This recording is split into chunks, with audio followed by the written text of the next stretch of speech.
is Smita, and you're watching Doctors Speak at MediCircle. Today we have with us Dr. Arvinder Singhal, who is a pediatric urologist and an AIMS Gold medalist. He is the co-founder, CEO at Fitterfly Digital Health and Therapeutic Startup, which is a health tech startup working in the field of digital therapeutics and digital health. Prior to Fitterfly, Dr. Singhal was also involved in setting up MediAngels.com, a digital health portal which was acquired by 1mg and two hospitals, one of which was also acquired last year. Dr. Singhal has been an invited speaker worldwide on healthcare and digital health. He has also been a speaker at TEDx. Hi, Dr. Singhal. Welcome to MediCircle. Thank you, Smita. That was pretty long introduction. Thank you very much for that kind introduction. So to begin with, at Fitterfly, how does it run patient support and wellness programs in terms of diabetes, maternal health, pregnancy, lactation, PCOS, obesity, and child health? Right. So working as a doctor, both on the digital health service and also physically actually doing surgeries and managing hospitals, it led to a realization that there's a lot of gap between what the doctors expect and what actually happens on ground. So typically when I am or any doctor is consulting a patient, we often give an advice which we expect the patient to follow. But a lot of this advice goes through patient this year and goes out through this year. And also there is no motivation for them to follow that lifestyle advice. Now, if you look at all the diseases which are there in mankind, almost 80% of them are lifestyle related. Whether it's diabetes, whether it's hypertension, whether it's obesity, all these are heavily influenced by the lifestyle. So we wanted to change the state. We wanted to change the status quo. We wanted to challenge it. Currently, the wellness word is very abused word, I would say. People from Zumba to yoga to recipes are calling themselves wellness, but there is no data around that. So what we did was we created a digital health platform where we can track a lot of data from the patients and also educate them and also track their outcomes. And this whole system is called a digital therapeutic platform, and it is led by an expert coach, which is personalized for every patient. Now, here the difference between digital health and digital therapeutics becomes very important. Now, typically digital health means where we give information to the patients or connect them to the right providers, which is what digital health we have classically seen, from mobile health to telehealth to digital health. But digital therapeutics is a very different ballgame altogether. It is a subset of digital health, but only if you have established outcomes for the patient, then you can call yourself a digital therapeutic company or a digital therapeutic platform. So just because you have information available on your website or your mobile app, you cannot call yourself digital therapeutic platform. You have to establish outcome, you have to publish outcomes, you should be scientifically validated. And I think that is the difference which we have brought to this whole domain of chronic disease management. So for example, if you have a patient with diabetes, now our platform can integrate with the devices like continuous glucose monitoring devices, which throw you 90 or 100 blood sugar readings a day. And for every blood sugar readings, why did it go up and go down? Throughout the 14 days, our software can track and even find out the reasons why the blood sugar went up, why the blood sugar went down. So it's a very unique platform from that perspective. And because of this detailed data-driven analysis, our software is able to suggest the right changes for the person. And based on those changes, the outcomes are really good, which we have published in international conferences. And that is why we are calling ourselves a digital therapeutic company. So to establish a digital therapeutic platform, you need to create a technology platform. Then you need to set up the full processes, the content, the patient outcomes, and finally you can call yourself a digital therapeutic company. So we have established this outcomes in the field of diabetes, in the field of pregnancy, in impacting maternal nutrition, their general queries, their childbirth training. Then in women having PCOS, a lot of them have resistant weight loss. They have hormonal imbalances. They have sometimes mental health issues. So all those we sort out as a part of the program. So that is how we have gone about setting the programs right from the time the patient rolls in to the time the patient goes out of the program with a certain outcome established to the whole process. Dr. Arvinder, in terms to the patient data, which has to be very much patient specific. So, I mean, these algorithms are all able to capture Because see, in a lot of cases, the glucose levels and other cases, it also depends on other health conditions of the patient. So is this a machine or trackings available? I mean, is it able to track all those things, which is very much patient specific, and give you a better information for your further diagnosis? Smita, that's a very wonderful question, and it comes from your own experience of running CareSoft, which is heavily into healthcare. I Yes. think the reason why we are also different is because we personalize everything. So, for example, in some of the companies which I joined the digital health program, I joined as a pre-diabetic patient, but I was getting the data about diabetic medications and also for insulin, which is not relevant to me as a pre-diabetic patient. So what we have done differently at Fitterfly is we've created a 9-point personalization for every patient. The moment they join us, we want to understand what kind of diabetes they have: pre-diabetes, type 1 diabetes, type 2 diabetes, whether it's latent autoimmune diabetes, whether it's MODI, and then what kind of BMI they have. Are they underweight, overweight, normal weight? Then what kind of fitness level they have. Are they beginner? Are they advanced? Are they fitness fanatics? Then what kind of knowledge level they have. Some people come with a knowledge level where they don't even know what carbohydrate is, while other people talk to us about glycemic index. And Yes. then there are people who have comorbid, yeah, and then there are people who talk about who have comorbid conditions. Like there may be a patient having cardiac disease, there may be a patient having some kind of eye disease, there may be complications of diabetes like retinopathy or chronic kidney disease or a neuropathy or a diabetic foot. Then people speak different languages. In India is a land of diversity. So Yes. Indians eat 30 types of cuisines. They speak maybe 20 types of languages. Yeah. So what we have done in our software is when people join our program, all these things are taken care of. So a pre-diabetic patient who is heavily into fitness, is a vegetarian, has a normal BMI, doesn't have any comorbid condition, his program is very different from a patient who's type 2 diabetic, is overweight, doesn't have a good knowledge, and has a retinopathy. For example, if he has a retinopathy, our software is able to track even the antioxidants in the diet. How much of lutein, zeaxanthin, vitamin A, vitamin C, vitamin E, zinc he is having in the diet. And if he's a Gujarati vegetarian person having retinopathy, we are able to suggest a Gujarati vegetarian diet plan covering up the antioxidants for retinopathy. That's And really we are the only company in India which can do this. And we use a lot of machine learning, a lot of artificial intelligence to do this. And that is the reason our program is not focused around only managing the blood sugar levels, but also helping them overall, whether they are not sleeping well. For example, in our program, we find a lot of people who have a restless sleep. They have sweats in the night. They wake up not very fresh. Then, if they have a CGMS device on them, we are able to track that, okay, their blood sugar was dipping between 2 to 3 in the morning, leading to awakening, since we are tracking their sleep as well. Then we are able to suggest them changes at dinner time so that they sleep better. And a lot of patients come back and tell us that, okay, doctor, we are sleeping so much better. We have never slept so well in their lives. And if they have a restless sleep, we ask them, do you snore? And then we give them a sleep tracker. So there's a lot of work which goes on defining the questions which you asked, the pointers which you led. I think personalization is the key. The time has come when technology can be used for, junking the one size fits all philosophy to personalize everything for every single patient. And technology makes it possible. It is the intent which has to be there to do that. And, that is the core of our system which we have created.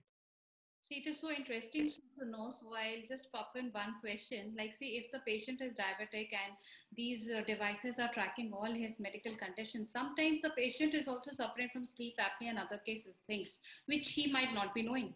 Through these devices Yes. and other things, you might be come to know that okay, this is the say, this is the condition that patient is facing, and due to this, the patient might not be having a good sleep.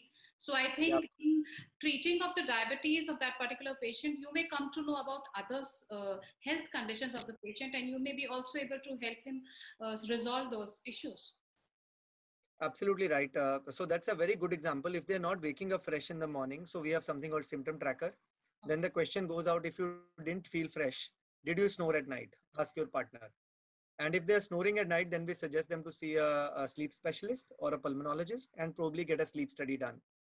And then if they report that they were having sleepless night, we also ask them to check their blood pressure twice. And if their blood pressure is high, then we can also track the sodium in their diet and give them a sodium restricted diet, and Okay. also ask them to follow up with a cardiologist. So a lot of in India, 70% of hypertension is underdiagnosed, 90% of obstructive sleep apnea is underdiagnosed. So yes, you're absolutely right. The moment you start noticing these things, you can find other problems which can and solve them, which can actually improve their quality of life significantly.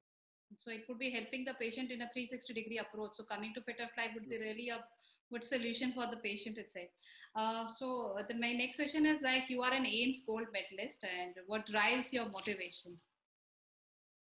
So that's a very difficult question to answer, because people tell me, why do you work so hard? So I tell them that somebody had told me some years back, if if the work which you do gives you joy, then there is no work at all. So I don't know where my weekends run by, where my days run by, where my weeks run by, because every single day I'm at the edge of innovation, pushing myself to do something which I've never done. For example, when I passed out of AIMS in 2006, I was a pure hardcore surgeon, and my whole goal was to get a job in a large corporate hospital, and get a cushy pay, and you're the captain of the ship, and everybody's listening to you. You're throwing the instruments, you're shouting on the sisters. That's the pleasure. There's a joke about this. What is the difference between God and a surgeon? God doesn't think that he's a surgeon. So there Yeah. is. So life was set.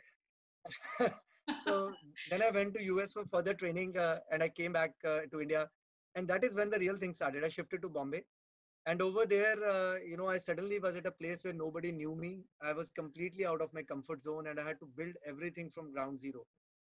And fortunately, things look good. And in 2009, somehow the technology bug bit me, and I started creating my own website on a software called Dreamweaver. So I coded my own website. I wrote huge amount of content. I loved it so much. Ended up creating a second opinion portal called mediangels.com. Oh, that's And from there the journey started. But to answer your question, I think the thing which motivates me the most is to be better every single day than the previous day. How can I do incremental improvement in my skill sets? And the second thing which drives me is, surgeon is like a laborer. Pardon me for saying that. We are very skilled laborers. In my lifetime, if I work as a surgeon, I will be able to impact maybe 20,000 kids. I'll be able to do surgery and improve their lives. But at Fitterfly, I have a chance to impact 20,000 people every single day. That is what really, really drives me. And this realization came through a very unfortunate accident where I was in a car accident and my wrist got fractured. And I could not do surgeries for about 8 weeks. okay. This was 2010. Mm. And I could not do any surgery. So obviously no revenues, no income. And that set me back to a deep realization that my brain and my mind is much bigger than who my body is. Why am I getting limited by my body for earning my living or for impacting lives?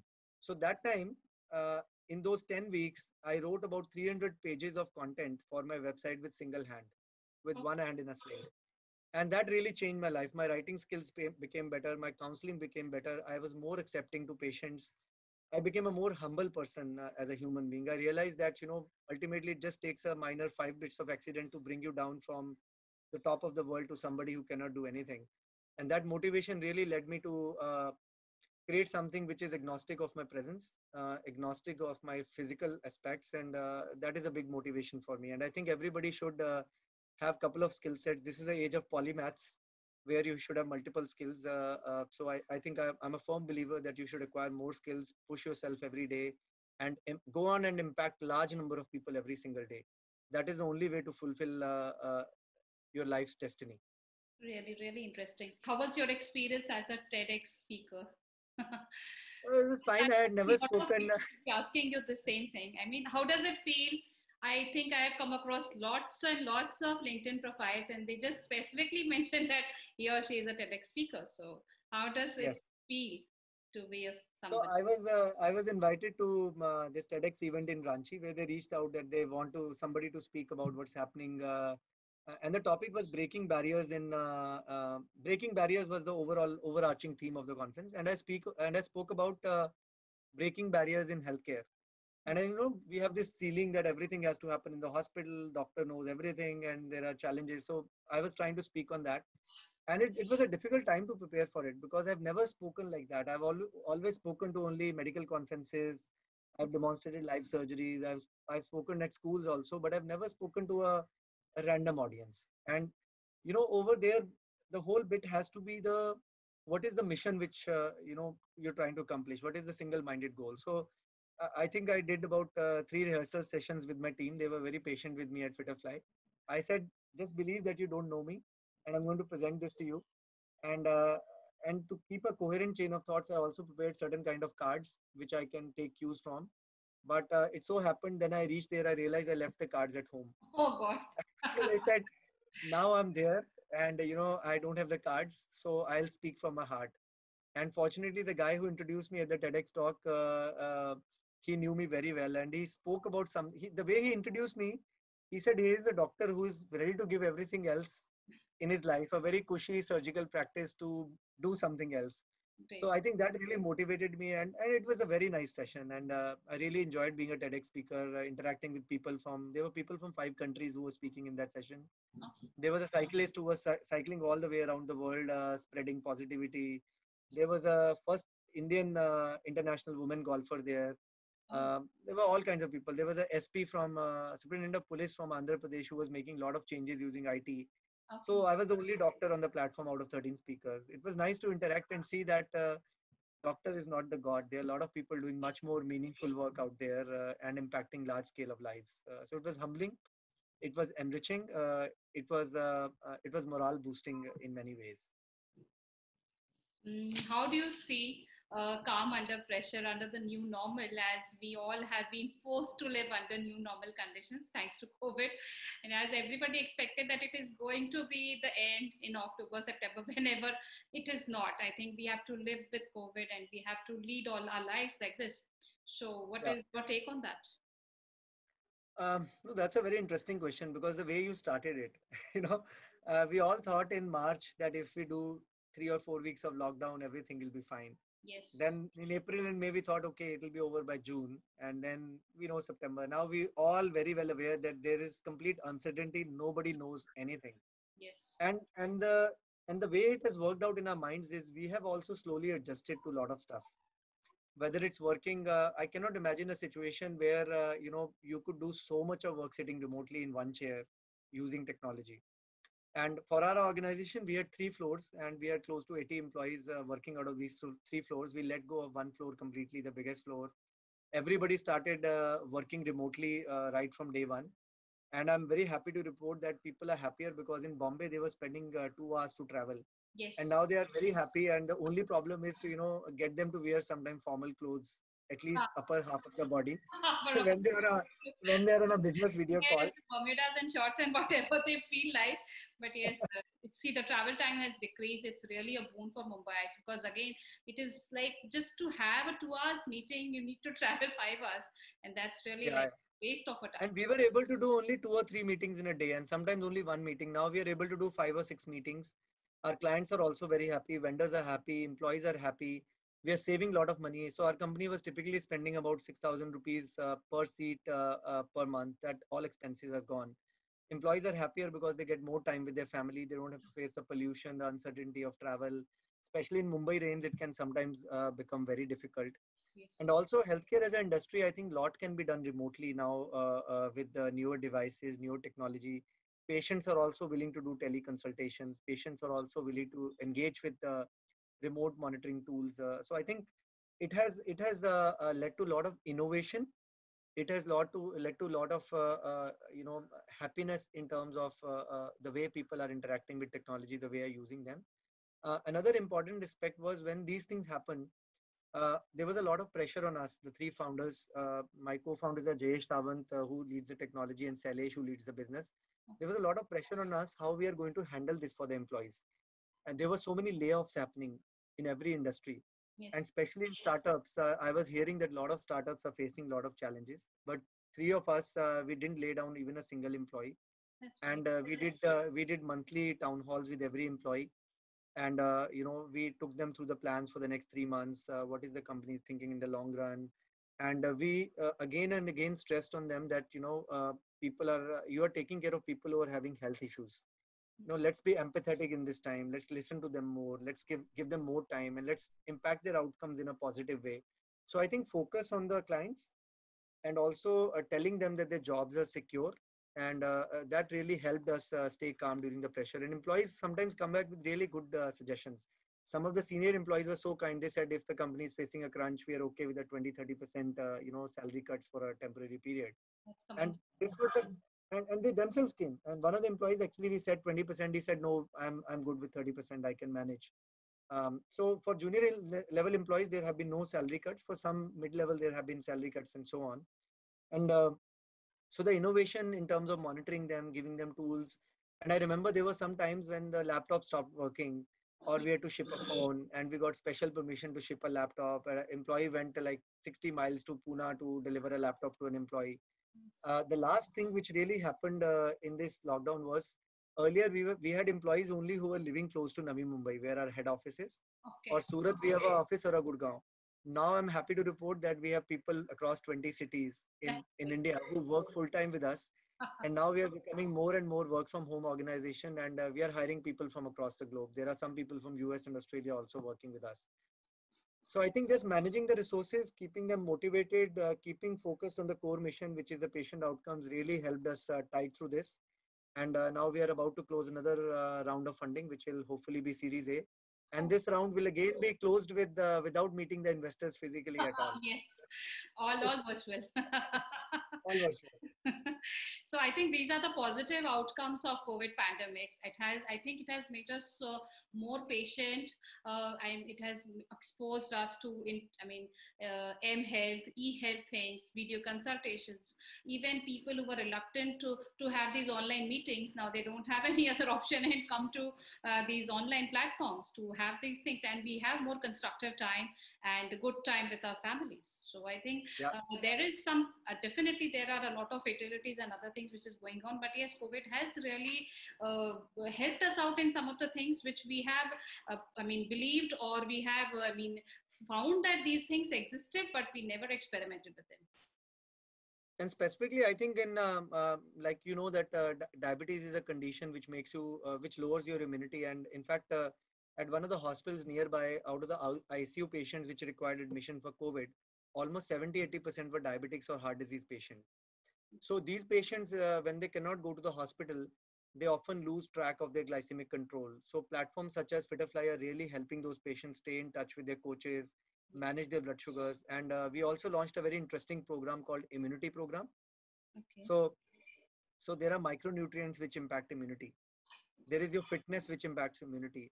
There is your sleep and stress level which impacts immunity. So we build a calculator around those things, and we also started tracking the micronutrients which are important for immunity, and we built a calculator helping people design their diets. It's available on our website for free also. And there's an immunity calculator available, plus we have an immunity program for people who want to enhance their immunity, or a diabetes program for people who want to manage their diabetes sugar better. We saw a huge amount of uptake of those kind of things, helping people manage their immunity. And diabetes people, when they go to a hospital, they're at a high risk of catching an infection, especially if it's a COVID hospital, Yes. until unless they take a lot of precautions. So I think platforms are there to help, and a lot of doctors are giving teleconsultations for diabetic patients these days. So I think the viewers can benefit a lot from visiting Fitterfly website, and as you said, these tools are there for free, and they can, experiment with them and get their health indexes. And for further discussions and diagnosis, they can definitely connect with your team. So it was Also, we have a Fitterfly Wellness app now, which has a lot of these micronutrient calculations available for free. We just launched a new version last week. It is the most advanced wellness app in India and GCC region. So any person can download it. They can put their food diary. It shows them their nutrient calculation for skin, for hair loss, for okay. immunity, for diabetes, for pregnancy. It's the first of its application in entire India, which can give this kind of detailed analysis, and people can use it for free. So I think it would be really great if while we would be publishing it, we would be sharing the app details and other things so that the viewers can definitely go on the app store and download it and use it for their better Yes. health. Because see, I think COVID has helped us. Made us more health conscious. People have never been so health conscious ever like they are today in India, because they know that being healthy is the most important thing in life. Apart from anything else, while we have faced lockdown, we have faced financial crunches. So I think health is wealth, and we Indians are actually coming to terms with it. Right. I've heard wonderful stories of people who have taken the fitness to the next level during the lockdown. They're eating homemade food, and their infections have come down. So I think there are certain positives, and COVID is not going to stay forever. Some of the changes which have happened are temporary, but I hope some of these changes around unnecessary travel for meetings or showing your face, I think those things stop. people start using telemedicine in its relevant way, not for everything, but for certain things where it can help us. And all of us become conscious of the fact that, we should have more of homemade food and create spaces in our life where we are able to, work out regularly at home also, even if there's no gym. Yes. So I think those are the things which some of them should remain throughout life. So I think Atmanirbhar Bharat would be also about the Indians going, healthy in their own homes, like as our Prime Minister Shri Narendra Modi just had this health dialogues with all these personalities. And I was surprised to know when, this Milind Soman was talking that he used to walk marathons barefoot. So there is no gymming shoes or something which we need to have. So this is all in our mind. And Yeah. that is the way we need to inoculate in ourselves, in our children also, because I think some people say that Sada Jivan Uche Vichar is the best thing. I think we are going back to those old age practices where we are having good food, good home cooked food, no nothing junk food is happening, and it is great. We are meditating, we are exercising, what we never used to have, because now we have quality time. So I think Also time with family. yes, yes. So people are playing with children, and there is a lot of harmony which never used to have. We never used to have. I think in Mumbai it was really, really tough because there was huge travel time. So it was really nice talking to you, Dr. Arvinder, and you really shared a lot of good things, which even were an eye opener for me. I think I would really request all my viewers to go to Fitterfly and check their health indexes and conditions on them, and connect with your people so that they can have better health themselves. Perfect. Thank you so much, Smita, for hosting me today. It was indeed a pleasure talking to you today. Thank you very much. Thanks. Thanks.